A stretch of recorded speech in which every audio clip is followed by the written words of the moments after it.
Castelo de Lanhoso, Póvoa de Lanhoso.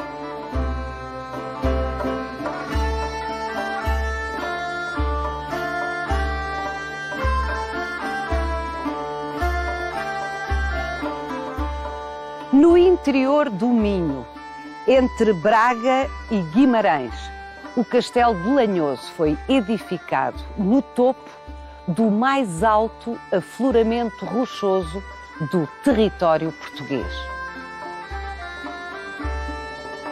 O acesso ao local é de tal maneira difícil que nem durante o longo período da ocupação romana da Península Ibérica se conseguiu construir aqui.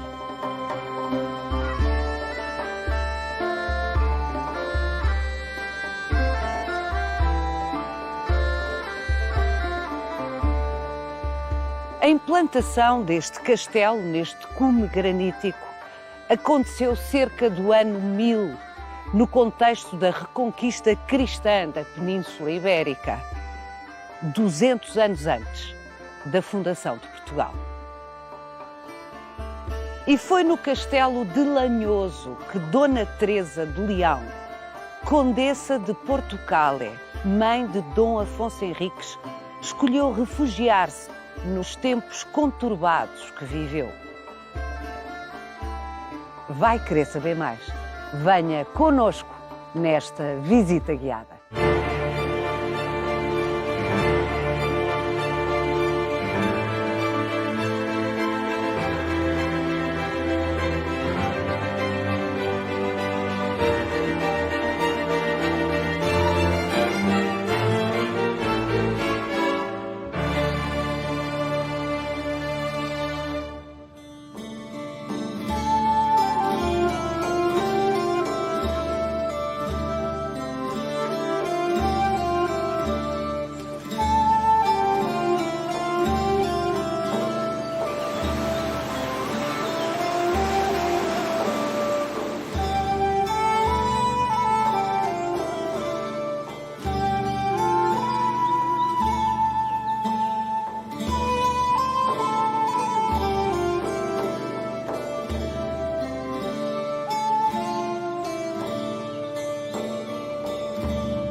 Paula, o Castelo de Lanhoso, que surge entre 960 e o ano 1000. É um castelo que é absolutamente extraordinário do ponto de vista da implantação. Na parte superior vemos as muralhas exteriores do castelo, daquilo que nós poderíamos chamar um recinto periférico do afloramento. Estas escadas? Este era o único acesso que havia na Idade Média. Estas escadas rasgadas no afloramento, estreitas, por onde as pessoas subiam e devemos imaginar, em caso de guerra, equipados com loriga, com espada, com capelos, 20 kg por pessoa a subir por aqui.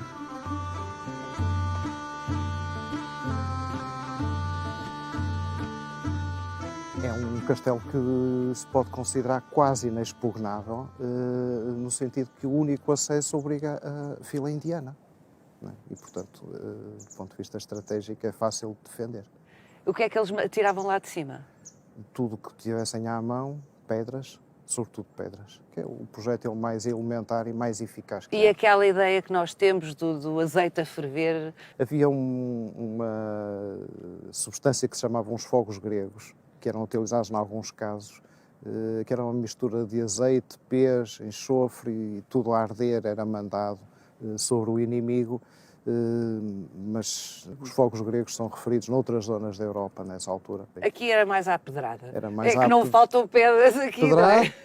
À pedrada e também com arco, não é? Exatamente. Porque na altura em que o castelo é construído, a besta ainda não existia, ainda não estava difundida entre nós.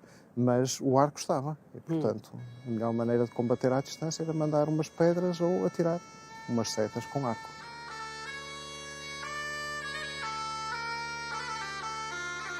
O Castelo de Lanhoso era uma das fortificações mais eficazes do noroeste da Península Ibérica.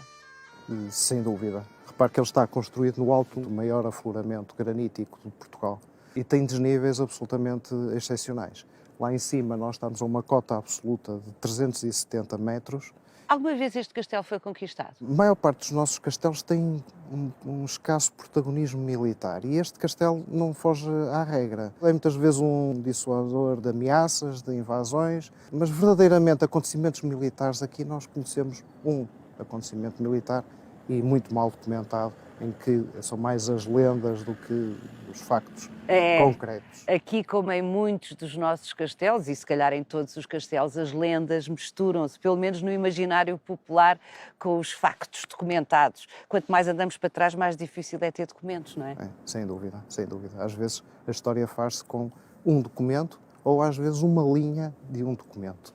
Então como é que sabe que o castelo é do ano 1000?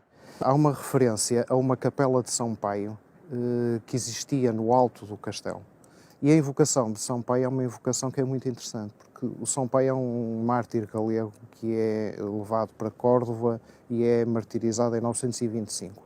Ora, o culto a São Paio começa-se a difundir no norte da península a partir do momento em que as relíquias de São Paio são trasladadas de Córdoba para o norte da península, para o espaço cristão, e isso acontece em 967. Se a capela que estava no alto do castelo é coeva da primeira edificação, isso indica-nos que andaremos na segunda metade do século X. Parece-me um argumento absolutamente sólido. Tem algumas bases para ser credível, não podemos afiançar de uma forma segura, porque a culto a São Paio depois continua, não é?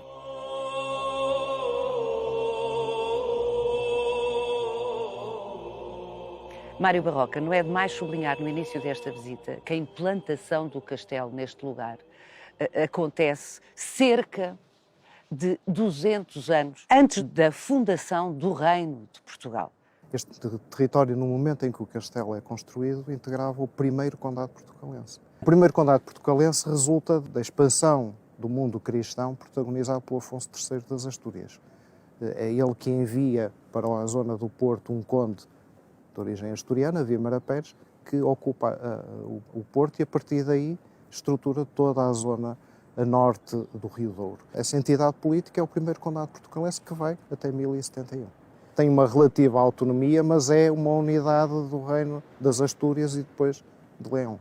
A partir de certa altura, a capital transfere-se do Oviedo para Leão e passamos a ter o reino leonês, ou o Astur-leonês, e o condado portucalense responde diretamente ao Reino de Leão. Ao rei de Leão. Mário Barroca, não vamos tentar subir. Eu devo dizer que tenho a tentação de experimentar, mas como não estamos na primavera, que era quando se guerreava na Idade Média, não vamos tentar subir. Vamos até lá acima pelos caminhos bem mais doces da nossa contemporaneidade.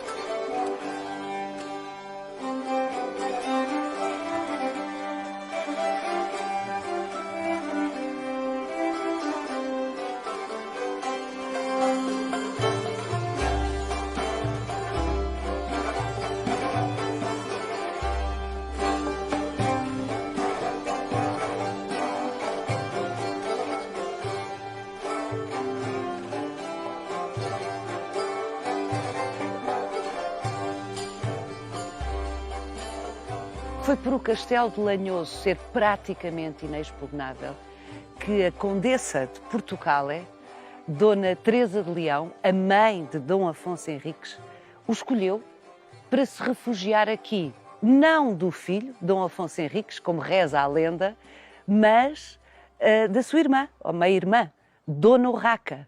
É um facto. Por volta de 1120, o norte de Portugal é invadido pelos exércitos de Dona Urraca, meia-irmã da nossa Condessa Dona Teresa, e com o apoio do arcebispo de Compostela, Diego Gelmírez.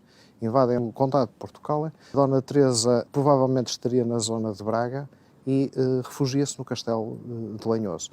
Isso só demonstra que o castelo de Lanhoso, aos olhos dela, era o castelo mais eficaz, mais inexpugnável, que tinha ao seu dispor. E realmente estávamos a 17 km de Braga, portanto, é aqui que ela se refugia.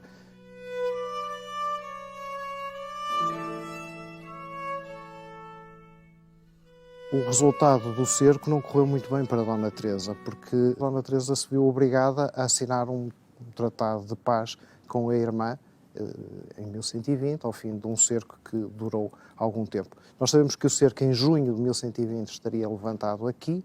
A condessa Dona Teresa ainda assina documentos no Castelo de Lanhoso em julho de 1120.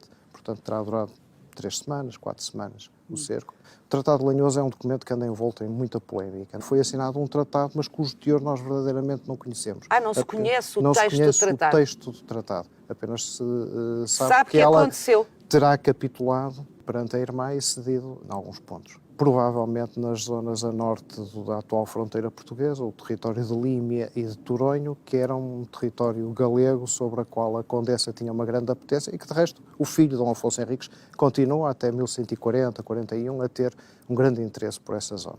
Portanto, mas, para todos os efeitos, ficará do lado de Espanha. Ficará do lado de Espanha, do lado da Galícia, exatamente. E se calhar tudo começou aí no Tratado de Lanhoso. Talvez.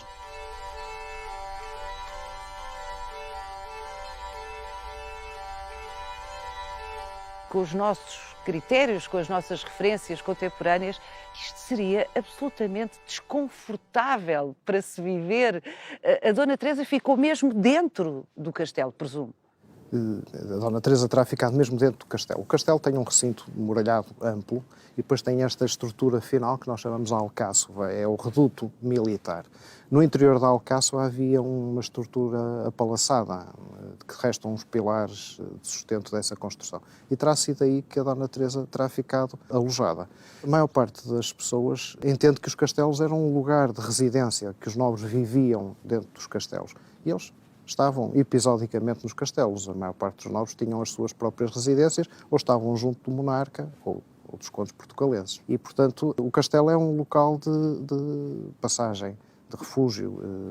Só excepcionalmente é que é um local de residência. A Dona Teresa terá vindo acompanhada por quem para aqui? Nós não sabemos como é que era o seu séquito, mas seguramente com aquilo que num documento célebre relativo à Sé de Braga se diz os maiorinos, portanto os seus apoiantes, os nobres da sua confiança, esses seguramente vieram, e a sua guarda pessoal. Ela tinha uma guarda pessoal, que nós temos algumas referências documentais, muito escassas, não sabemos quantos efetivos é que teria, mas podemos supor à roda de uns 20 homens.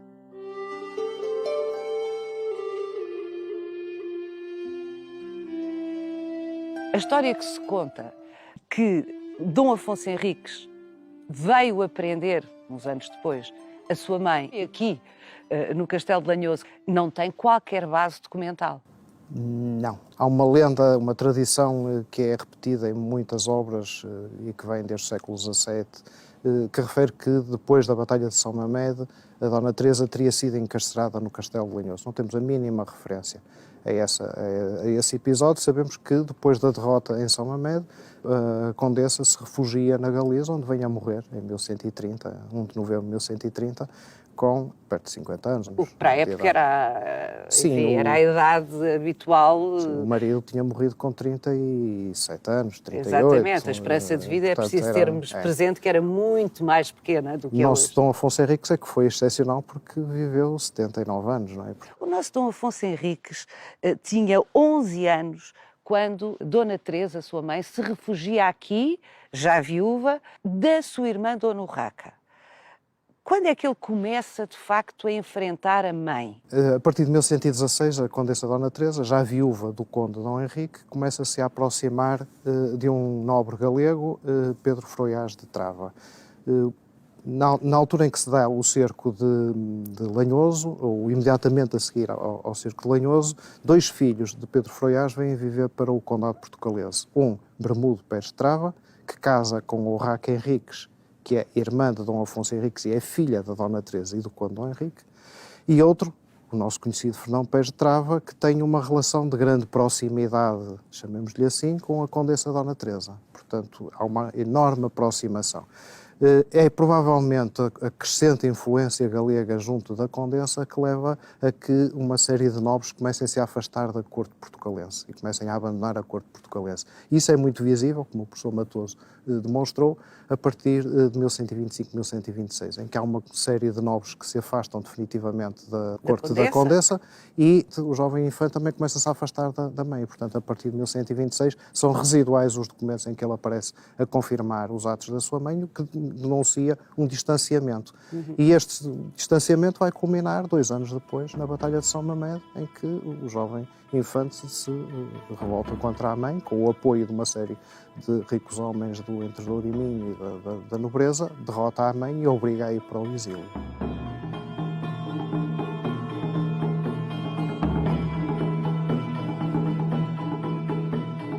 Dom Afonso Henriques era o herdeiro do condado portucalense, porque era o primogênito, o filho varão mais velho, e isso é muito claro quando em 1125 ele se arma cavaleiro em Zamora e arma-se a ele próprio, dizem as fontes.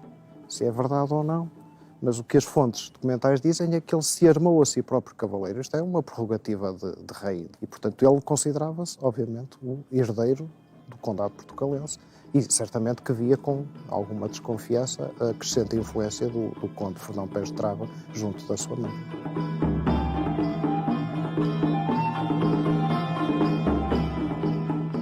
Dom Afonso Henriques foi um guerreiro notável.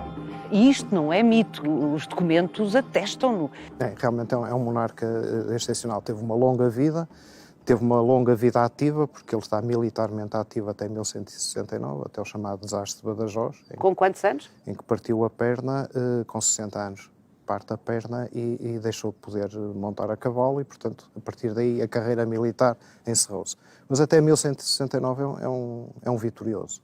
É um homem que ganha São Mamede, à sua mãe e ao Fernão Pés de Trava, é um homem que ganha Ourique a uma coligação de exércitos muçulmanos e a partir desse momento começa-se a intitular rei. É um homem que consegue convencer Afonso VII, o imperador, a aceitá-lo como seu vassalo e, portanto, a reconhecer a realeza de Dom Afonso Henriques a partir de 1143. E é um homem que ainda teve a aventura de, nos últimos anos da sua vida, ver o papado a reconhecer a realeza e a autonomia de Portugal com a bula. Papa Alexandre III. Que é quem reconhece finalmente o reino de Portugal. 6 anos depois, o monarca morre, mas morre com a sensação de ter cumprido a sua missão.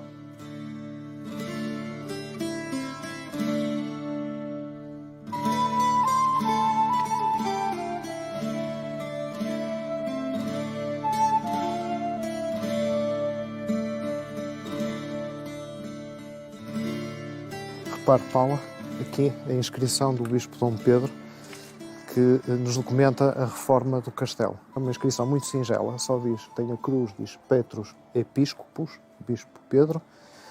É fundamental para a compreensão do Castelo Lanhoso porque nos garante que o que está para baixo é mais antigo e esta é a reforma promovida pelo Bispo Dom Pedro. Este Bispo Dom Pedro foi o homem que restaurou a Diocese de Braga. Ele restaura a Diocese de Braga em 1071 e governa até 1091. O que quer dizer que a primeira fase do castelo é forçosamente anterior. Como vimos, é uma fase do século X, do início do século XI, e esta reforma do Bispo Dom Pedro revela que este castelo, para o prelado, para o bispo, era fundamental nas defesas de Braga. E porquê? Porque o Castelo Lanhoso está implantado sobre uma via romana, a via que ligava Astorga, Chaves, a Braga. E, portanto, é uma posição fundamental na defesa da cidade episcopal. Braga. E é por isso que o Bispo Dom Pedro promove a reforma do castelo. Permitia controlar o tráfego da via, que era um dos grandes eixos de acesso à cidade do Bispo.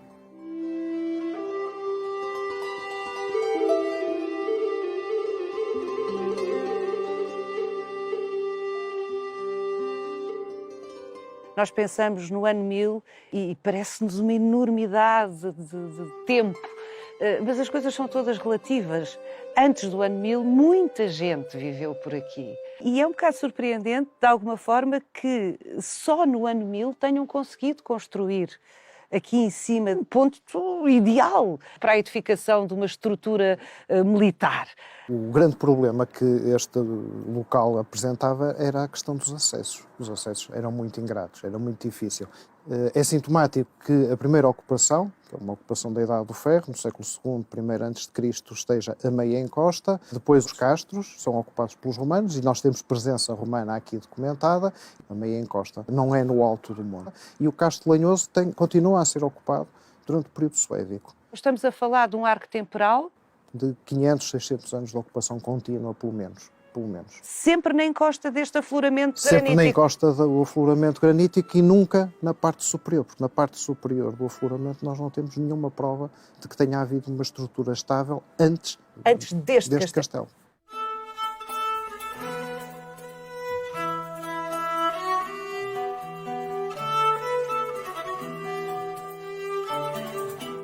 Sabemos quem construiu este castelo de raiz, no sítio onde nem os romanos tinham conseguido construir? Não temos o nome da pessoa que o constrói, mas pelo requinte da construção sabemos que tem que ser um dos condes portucalenses, um dos governadores do primeiro condado portucalense.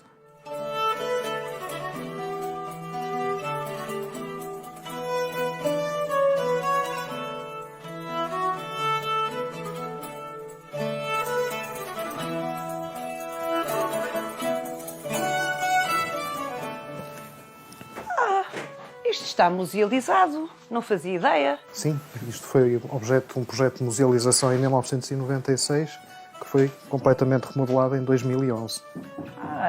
Estamos dentro da Torre de Homenagem. De Dom Dinis. De Dom Dinis. Mas talvez convenha começarmos por perceber exatamente a história dos castelos. Vamos até lá abaixo perceber como foi.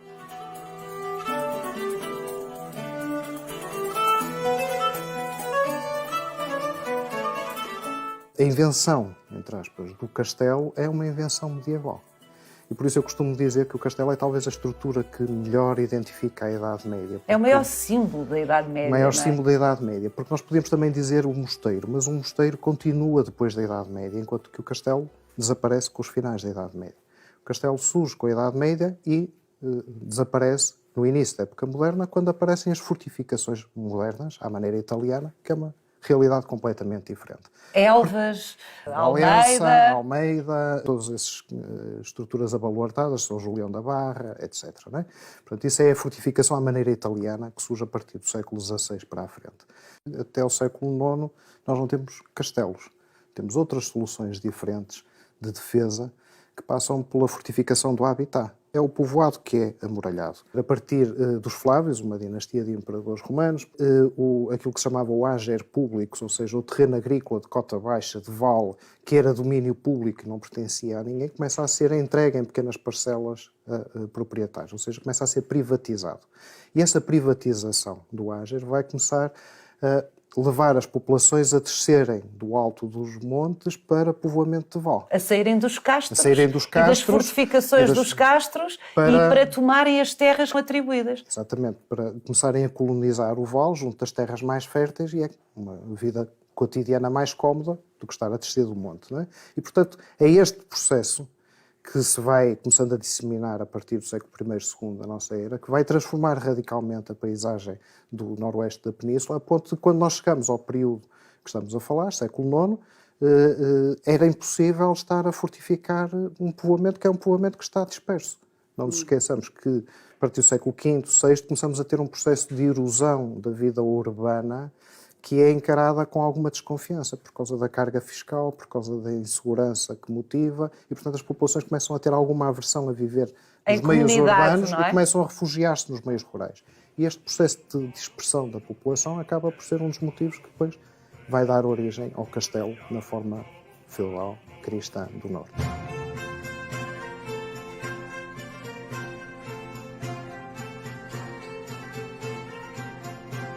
Para muita gente, de repente, quando se fala em reconquista, pensa-se em Dom Afonso Henriques. Mas a verdade é que esse movimento da conquista de territórios por forças cristãs, do norte para sul, é um movimento que começa muito antes de Dom Afonso Henriques, 4 séculos antes de Dom Afonso Henriques. Sim, com efeito o processo daquilo que nós chamamos uma designação às vezes um bocado criticada por reconquista, é um processo histórico, militar, político, que tem origens em meados do século VIII. Oitavo. Em 711 os muçulmanos invadem a Península Ibérica e a progressão dos exércitos muçulmanos é rapidíssima. Em 715 estão em Idanha e em Conímbriga e está a península praticamente toda controlada, exceto a zona cantábrica e das Astúrias. Portanto, um pequenino espaço no norte da península. E é a partir daí que se vai iniciar um processo de lenta recuperação do território pelas forças cristãs, a que se dá o nome de Reconquista. Alguns autores falam em simples conquista, porque a palavra reconquista tem uma conotação ideológica por trás. Sim, pressupõe que este território sempre foi cristão. Foi muito mais complexo do que isso, As não é? crónicas asturianas, que relatam estes primeiros momentos do Reino das Astúrias, procuram filiar a monarquia asturiana diretamente na monarquia visigótica, fazendo uma ligação genealógica não comprovada, e para indicar que os monarcas asturianos são os legítimos herdeiros da velha monarquia visigótica. E que, portanto, aquilo que eles estão a fazer é, no fundo, adquirir de novo territórios que lhes pertenciam por direito. E isso tem uma carga ideológica, como é óbvio. Claro. Eu, quando falo em reconquista, pretendo apenas designar um processo, que é um processo histórico, que é conhecido, que é de avanço das forças cristãs do norte para sul e paralelo recuo do espaço controlado pelas forças muçulmanas. Em Portugal o processo é relativamente rápido, o lado espanhol é mais lento. Portugal em 1248 está concluído, em Espanha em 492 que se conclui.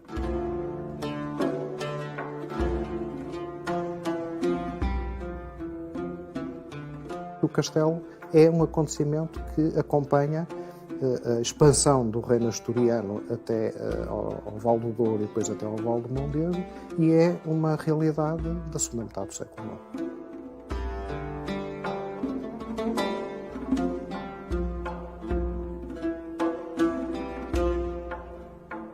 Mário Barroca, é quase irónico pensarmos que os castelos foram edificados como estruturas defensivas dos inimigos externos, quando uma das maiores ofensivas que este castelo, o Castelo de Lanhoso, sofreu, foi de dentro.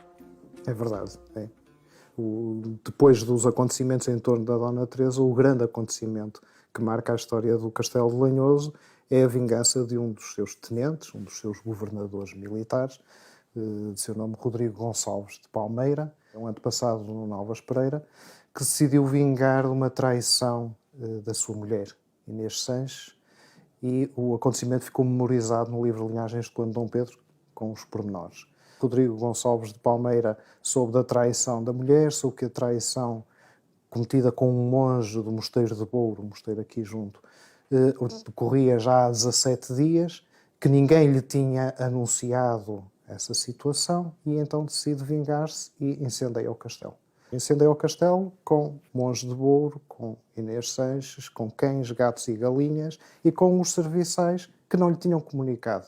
Meu Isto Deus. é o que conta a história, obviamente. Nós não temos nenhum comprovativo de que o castelo tenha tido um incêndio dessa envergadura, mas mostra bem a Bem, em todo o ofensa. caso, o que arderia ou o que ardeu eram as partes de madeira do castelo, as construções de madeira, não é? Porque Sim, claro, a estrutura fundamental é de pedra, manteve-se. Mas a ideia de ter encerrado o castelo e aqui queimados vivos todos os protagonistas e os não protagonistas. E os não protagonistas. Um caso de violência doméstica na Idade Média.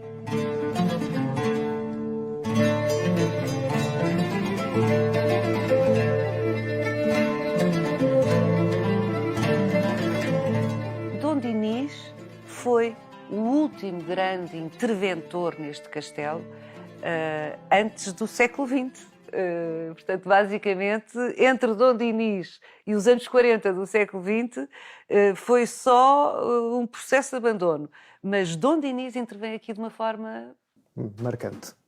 Dom Dinis é um monarca especial na nossa arquitetura, porque é o responsável pelas grandes reformas góticas dos nossos castelos. O reinado de Dom Dinis tem um volume de obra absolutamente extraordinário. E no caso de Lanhoso, Dom Dinis o que faz é manda construir esta torre-homenagem. Dom Dinis manda destruir toda a fachada do castelo que tinha as 3 torres e que vinha desde o ano 1000 e sobre essa zona manda construir a torre onde nós estamos agora. Esta torre-homenagem é uma torre-homenagem que já obedece a uma lógica gótica, porque ela está implantada... Desde logo, esta forma indica que estamos num universo estético gótico. Gótico, pela quantidade de siglas de pedreiro que tem no seu interior. Isto é uma típica torre-homenagem à maneira gótica. Dom Dinis, quando manda construir esta torre, nos finais do século XIII, encomenda uma torre que está posicionada sobre a parte avançada do castelo, e não como as primeiras torres-homenagem que estavam isoladas no meio do castelo, e, portanto, ela obedece a uma lógica da arquitetura da época gótica. As primeiras torres-homenagem que surgem em Portugal surgem a partir de cerca de 1160. São torres-homenagem que se erguem no centro do castelo, não tocando os muros do castelo. E elas funcionam numa lógica que nós chamamos de defesa passiva, que é uma lógica de resistência. Ou seja, a torre-homenagem é o último organismo que deve cair na mão de um inimigo. Mesmo que o inimigo consiga conquistar o castelo, não consegue chegar à torre-homenagem. Nesse sentido, ela está isolada. É literalmente o último reduto. É o último reduto. E é por isso que o senhor põe o seu estandarte na torre-homenagem.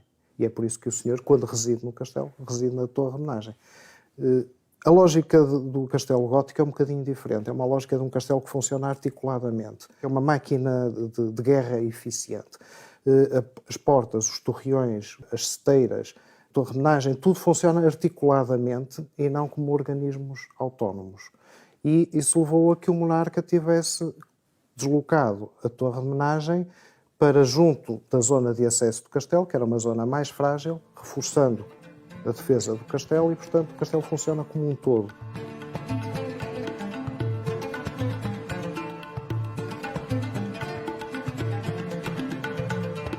Nós não sabemos rigorosamente quando é que Dom Dinis começa a construir esta torre, mas há um elemento que é indicativo. Em 1292, o monarca concedeu foral a Lanhoso. Provável sincronia com o investimento que o monarca está a fazer no castelo. Mas em muitos casos, ou há obras nos castelos e, no final, há concessão de foral, ou há o processo inverso. O monarca concede foral com a condição das populações fazerem obra no castelo. E, portanto, não tendo um argumento decisivo para dizer que esta torre é de 1292, ela deve andar à volta de 1292, que é a altura em que Dom Dinis concede foral a Lanhoso. O que também é muito interessante, porque 4 anos depois ele assina o Tratado de Alcanices, em 1296. O Tratado de Alcanices, que é assinado com o rei de Castela, com Dom Fernando II de Castela, é um tratado que define as linhas de fronteira praticamente as atuais do reino. O que quer dizer que, a partir de então, todo o esforço da coroa se vai concentrar nos castelos de linha de fronteira e não nos castelos no interior. Ora, o castelo de Lanhoso está no interior, não está colado à fronteira. Ele mantém alguma importância porque controla uma via importante de acesso a Braga e ao coração do Entre Douro e Minho, mas, no fundo, ele não é um castelo raiano, não é um castelo de fronteira. E, portanto, ele começa-se a esvaziar. É irónico isso, não é? Que tenha sido quem construiu a torre de homenagem, quem deu foral a Lanhoso, Dom Dinis, o rei Dom Dinis, ter sido o mesmo personagem que assinou o tratado que, de alguma forma, retira a importância estratégica aos castelos como Lanhoso, aos castelos do interior. Sim. E é muito sintomático a partir de Dom Dinis para a frente, com Dom Afonso IV, com Dom Pedro, com Dom Fernando, as reformas que a coroa vai subsidiar em castelos são maioritariamente castelos raianos.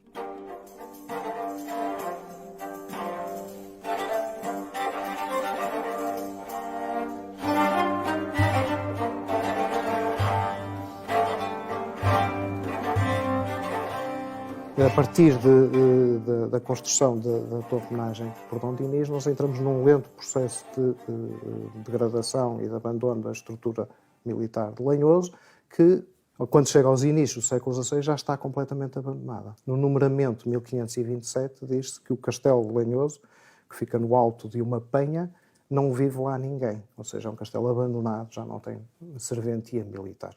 Mas tudo piorou quando um cidadão nascido em Lanhoso e enriquecido no Porto decide construir aqui, junto, quase contíguo ao castelo, um santuário. Usando pedras que retira do próprio castelo e, portanto, começando a desmontar parte do castelo de Lanhoso.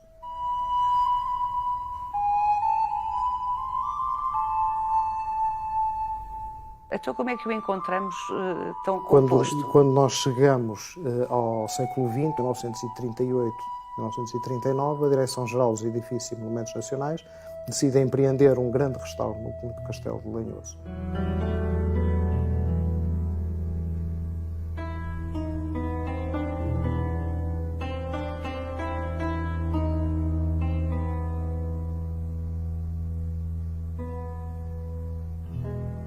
Em 1929, o Estado Novo fundou a Direção-Geral dos Edifícios e Monumentos Nacionais. Foi um organismo ao qual foi incumbida a missão de restaurar os monumentos da pátria. E o restauro dos monumentos da pátria obedecia uma filosofia, que está explanada no primeiro boletim da direção, que era uma filosofia do que eles chamavam restituir os monumentos à pureza inicial. O que significava retirar tudo o que fosse obras posteriores à fundação dos edifícios. Da fundação dos edifícios e repor os edifícios arruinados, dando um aspecto de edifício acabado. Aqui em Lanhoso, o que a Direção-Geral dos Edifícios e Monumentos Nacionais fez foi uma enorme campanha de obras, começa em 1938 e termina em 1942. Para se avaliar a importância desta campanha de obras, é a segunda mais importante campanha de obras a norte de Portugal, logo a seguir à do Castelo de Guimarães. O que é que essa intervenção consistiu? Consistiu no restauro das linhas de muralhas, portanto elas foram reerguidas, e nota-se bem tudo o que foi reerguido, e na zona onde não havia muralha visível foi construída nova muralha, que se prolonga ao lado da Torre de Homenagem, que é uma muralha que nunca existiu naquele sítio na Idade Média, foi inventada pelos Monumentos Nacionais. O que é grave na intervenção dos Monumentos Nacionais, que era uma intervenção, ela era legítima aos olhos da época, aos critérios que tínhamos na época, o que foi grave é que os Monumentos Nacionais, para fazerem essa intervenção, esvaziaram todo o alto de Lanhoso dos seus sedimentos, ou seja, retiraram a terra e com isto retiraram a leitura arqueológica do monumento, colocando à mostra algumas ruínas, mas destruindo muitas outras coisas que cá estavam. Ou seja, foi uma intervenção que, procurando enriquecer o Castelo de Lanhoso, ou dar mais visibilidade ao Castelo de Lanhoso, empobreceu, na realidade, o nosso conhecimento sobre Lanhoso, porque destruiu muita coisa do que aqui estava.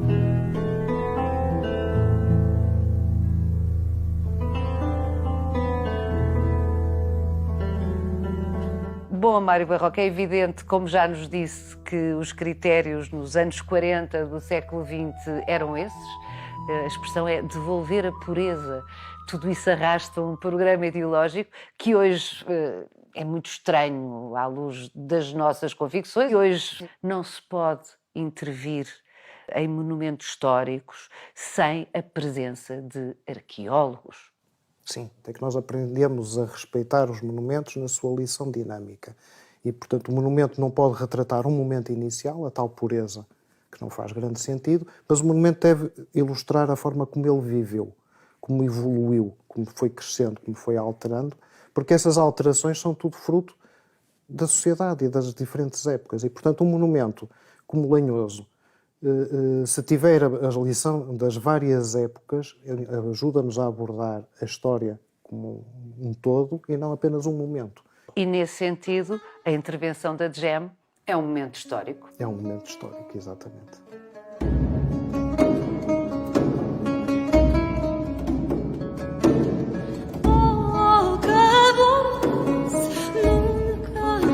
Siga-nos no Instagram, no Facebook e na nossa página onde pode rever este e os outros Visita Guiada.